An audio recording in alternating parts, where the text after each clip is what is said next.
Hey everybody, welcome to day 113 of our Bible in a Year Plus podcast. I'm so glad to be with you today as we talk about Solomon's Temple. It's a little technical today, but it has some great aspects to it as well. In July 1955, on the 17th day of July, Disneyland opened for the first time in Southern California. Walt, as we now know, but not many people knew back then, had a little apartment that he made above the firehouse on Main Street. It was just a 500 square foot place with 2 fold-out couches, a kitchenette, a shower, and a secluded rooftop patio. Mouseketeer Sharon Baird was there on opening day in July of 1955, and she tells us what it was like to be with Walt when the gates opened and people visited Disneyland for the first time ever. She said, on the opening day of Disneyland, we Mouseketeers were in Walt Disney's private apartment above the Main Street fire station when the gates of the park opened for the very first time. I was standing next to him at the window, watching the guests come pouring through the gates. When I looked at him, he had his hands behind his back, a grin from ear to ear. I could see a lump in his throat and a tear streaming down his cheek. He had realized his dream. How wonderful to live at Disneyland, the happiest place on earth, right? Today we're going to read about Solomon's Temple and his personal palace residence side by side, next door neighbors with front doors facing the same direction so that he could be close to the temple together. Solomon's palace and the temple, this was the happiest place on earth in that day, and that's what we're reading about in just one chapter today, but it's a long chapter, 1 Kings chapter 7 in the King James Version of the Bible with updated vocabulary. So 1 Kings 7:1. But Solomon was building his own house 13 years, and he finished all his house. He built also the house of the forest of Lebanon. The length of it was 100 cubits, and the breadth of it 50 cubits, and the height of it 30 cubits, upon 4 rows of cedar pillars with cedar beams upon the pillars. And it was covered with cedar above upon the beams, and lay on 45 pillars, 15 in a row. And there were windows in 3 rows, and light was across from light in 3 rows, and all the doors and posts were square with the windows and light that was against the light in 3 rows. And he made a porch of pillars. The length of it was 50 cubits, and the breadth of it 30 cubits, and the porch was before them, and the other pillars and the thick beam were before them. Then he made a porch for the throne where he might judge, even the porch of judgment. And it was covered with cedar from one side of the floor to the other. And his house, where he lived, had another court within the porch, which was of similar work. Solomon made also a house for Pharaoh's daughter, whom he had taken for a wife, like this porch. All these were of costly stones, according to the measures of cut stones, sawed with saw, within and without, even from the foundation unto the coping, and so on the outside toward the great court. And the foundation was of costly stones, even great stones, stones of 10 cubits and stones of 8 cubits. And above were costly stones after the measures of cut stones and cedars. And the great court all around was 3 rows of cut stones and a row of cedar beams, both for the inner court of the house of the Lord and for the porch of the house. And King Solomon sent and brought Hiram out of Tyre. He was a widow's son of the tribe of Naphtali, and his father was a man of Tyre, a worker in bronze, and he was filled with wisdom and understanding and skill to work all works in bronze. And he came to King Solomon and worked all his work. For he cast 2 pillars of brass of 18 cubits high apiece, and a line of 12 cubits circled around each of them. And he made 2 capitals of molten bronze to set upon the tops of the pillars. The height of one capital was 5 cubits, and the height of the other capital was 5 cubits. And lattices of checker work and wreaths of chain work for the capitals which were upon the top of the pillars, 7 for the one capital, 7 for the other capital. And he made the pillars and 2 rows all around upon one network to cover the capitals that were upon the top with pomegranates pomegranates, and so he did with the other capital. And the capitals that were upon the top of the pillars were of lily work in the porch, 4 cubits. And the capitals upon the 2 pillars had pomegranates also above, across from the belly, which was by the network, and the pomegranates were 200 in rows all around upon the other capital. And he set upon the pillars in the porch of the temple, and he set up the right pillar, and called the name of it Jachin. And he set up the left pillar, and called the name of it Boaz. And upon the top of the pillars was lily work. So the work of the pillars was finished. And he made a molten sea, 10 cubits from the one brim to the other. It was all round about, and its height was 5 cubits, and a line of 30 cubits circled it all around. And under the brim of it were knobs surrounding it, 10 in a cubit, surrounding the sea all around. The knobs were cast in 2 rows when it was cast. It stood upon 12 oxen, 3 looking toward the north, and 3 looking toward the west, and 3 looking toward the south, and 3 looking toward the east. And the sea was set above upon them. All their hinder parts were inward. And it was a handbreadth thick, and the brim of it was worked like the brim of a cup, with flowers of lilies. It contained 2,000 baths. And he made 10 bases of brass. 4 cubits was the length of one base, and 4 cubits the breadth of it, and 3 cubits the height of it. And the work of the bases was on this manner. They had borders, and the borders were between the ledges. And on the borders that were between the ledges were lions, oxen, and cherubims. And upon the ledges there was a base above, and beneath the lions and oxen were certain wreaths made of thin work. And every base had 4 bronze wheels and plates of bronze, and the 4 corners of it had supports. Under the laver there were supports molten at the side of every wreath.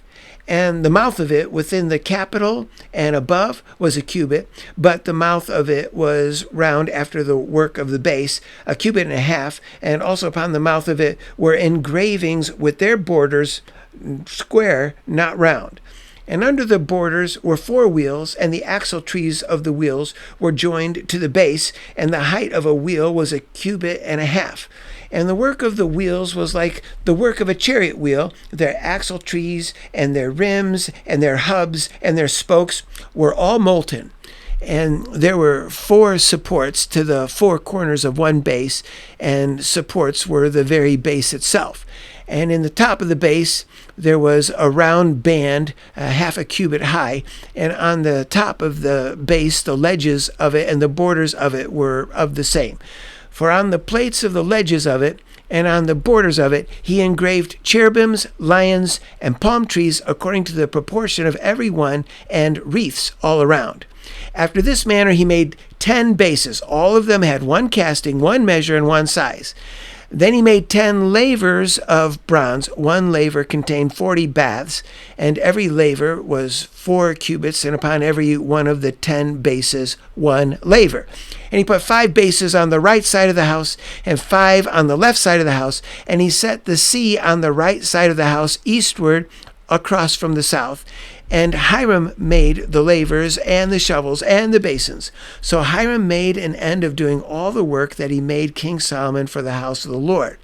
The 2 pillars and the 2 bowls of the capitals that were on top of the 2 pillars, and the 2 networks to cover the 2 bowls of the capitals that were on the top of the pillars, and 400 pomegranates for the 2 networks, even 2 rows of pomegranates for 1 network to cover the 2 bowls of the capitals that were upon the pillars, and the 10 bases, and 10 lavers on the bases, and 1 sea, and 12 oxen under the sea.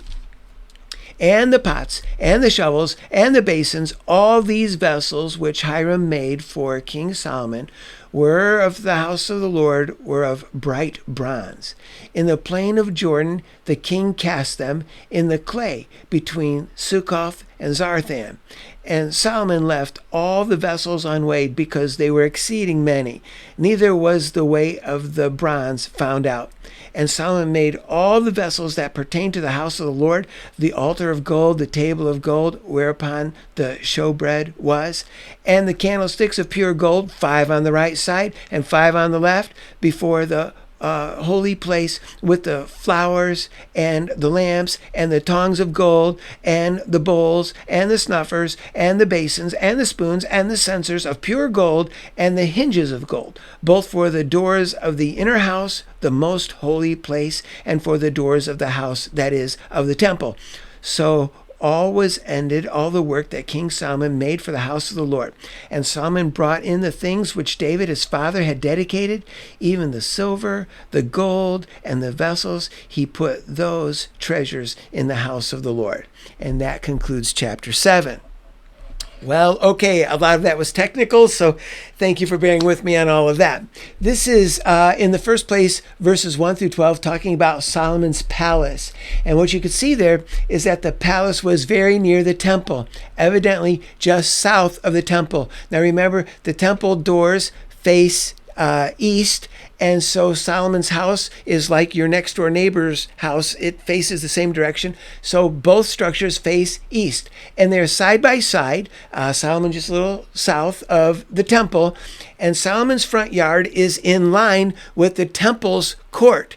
And there was just a walkway, a stairway, a stepway between Solomon's house, which was a little lower than the temple, and the temple itself. And if you were to go up those stairs from Solomon's front yard, you go up the stairs and you would enter the court of the temple. You'd be looking right at the great bronze altar on which all of the animals of sacrifice were offered. So in other words, when you look up at the top of the stairs, you're looking at the smoke of the altar of sacrifice. And so they are near neighbors. Solomon is right next door to the temple. We're going to say more about that in just a minute, because that is such a wonderful thought. That is a little bit like Walt Disney's apartment on Main Street in Disneyland.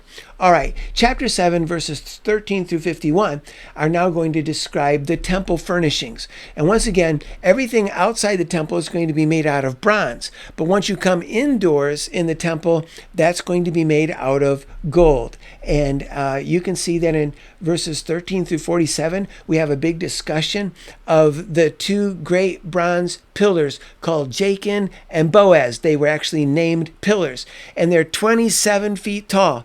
The pillars probably didn't support any roof structure. They were just like posts. They were pillars for beauty. And they are ornamented, according to verses 18 through 20, with rows of pomegranates and lilies. And that's lots of fun to think about. Lilies, because Jesus said, well, look at the lilies of the field. They don't have to create fabric, and yet who looks more beautiful than the lilies, the flowers of the field? So the flowers represent beauty and also faith. And so all of the lily work, as it's called in our text, reminds us of faith and beauty. And so we have rows of lilies and then rows of pomegranates. And pomegranates are great because they're also beautiful. I don't know what fruit could be more beautiful than a pomegranate. And the pomegranate is also a picture of love and life. And so they are considered everywhere to be beautiful. And even to this day, a lot of Jewish businesses use pomegranates on their business cards or on their signage or on their logos.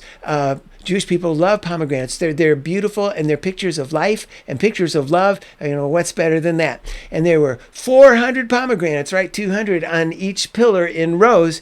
And so 400 pomegranates. And this reminds us, too, that the priest's robe, remember, is the hem at the very bottom is alternating between pomegranate and bell. Little fabric pomegranate balls were created, and so pomegranate bell all around, and there were either 36 or 70 or 72, the rabbis aren't sure, but pomegranates pop up all the time in Jewish decor, in the temple decoration, and so we love that. And some say that Solomon made his crown look like the crown on the top stem of a pomegranate, and that may very well be the case. In verse 13, we see the mention of Hiram. And again, we mentioned last time that Hiram is a popular name. So Hiram was the king of Tyre, but this is not that Hiram. This is a different Hiram, and he is a bronze craftsman. And evidently he used clay to carve out these huge castings so that he could make the bronze pillars and the bronze sea. And so Hiram is a bronze craftsman, and he is a half Israelite and a resident from Naphtali. His father was from Tyre, but his mother is an Israelite. And so, and this is all different from the king that we read about. And in 2 Chronicles 2, we see that there's yet another Hiram who is Hiram Abi, and he's an all-purpose craftsman, and so that's a little different from this Hiram. So Hiram is a popular name, and we have two craftsmen. And just so you know, not that it matters very much, right? But in Freemason lore, there is the story of Hiram Abiff, and they get this from combining all of these Hirams together and confusing them. And so there's really no truth to anything that the Freemasons say about this Hiram Abiff, who was supposed to be Solomon's craftsman. None of this is true, but just so you know, it does come up from time to time, and it's impossible because they conflate all the Hirams together. All right, in verses 23 through 26, we're reminded of this huge bronze sea that was cast. And again, this is outside the temple, and this is the laver. And the laver holds 11,000 gallons of water, 11,000 gallons. And it's mounted on the back of the backs, plural, of 12 oxen. And they face north, south, east, and west, so all of their hinder parts are inward. And this huge pool sits on top of them. Now, my family had a 4-foot above ground pool, and it held 6,000 gallons of water. This sea holds 11,000 gallons, so it's much bigger than the pool that our kids were playing in. This is a huge bronze casting, and it shows very advanced knowledge of bronze casting in those days, and it's quite a thing to behold. And then you see that there are 10 little lavers, so besides the sea, which is as big as our swimming pool, times 2 almost, we also have little lavers, and the little lavers are 6 feet wide, and the bowl that sits on top of the base all holds each one, so 10 of them, right? Each one holds 200 gallons, and these are on wheels so they can be rolled around. So 10 of these rolling around the temple courtyard during times of sacrifice. And we also see that there were 10 golden menorah lampstands, 5 on each side, so a little different than the tabernacle, right? And then there are these side rooms that we mentioned last time, all along the perimeter, either on 2 sides or on 3 sides of the temple. And these are for storing the nation's treasures. And so that's what the temple is like. All right, so what should be our great life lesson as we talk about the temple being next door to Solomon? I just love that idea. Again, Walt Disney wanted to have a residence because he just wanted to live at the happiest place on earth. Well, we don't get to live on the happiest land on earth. We don't get to live in, some of us, in very nice places. Some of us have very nice places, but not all of us. None of us get to live in a kingdom of righteousness. And what's so wonderful about this setup is that Solomon knew that he wanted to live right next to the temple. This was the place to be. This was the happiest place in the world. And you just go out his front yard and go up a few stairs, and there you are in the temple courtyard. And that is the presence of God. That's the best thing of all. The nearer, the better. That's what Solomon thought. And so today, for our prayer, I would like to use this prayer time to actually take a step nearer to God. You know, that's what prayer does. The Apostle James says, draw near to God, and he'll draw near to you. That's James 4:8. So why don't we just take this opportunity to draw close to God, because wherever God is, that's the place to be. So I hope you'll pray in your heart as I pray out loud, okay? Father God, we agree with Solomon. We just want to be right next to you. The nearer, the better. And Lord, the happiest thing of all would be that we could just ascend a short flight of stairs and be in your actual physical presence. But we can't do that.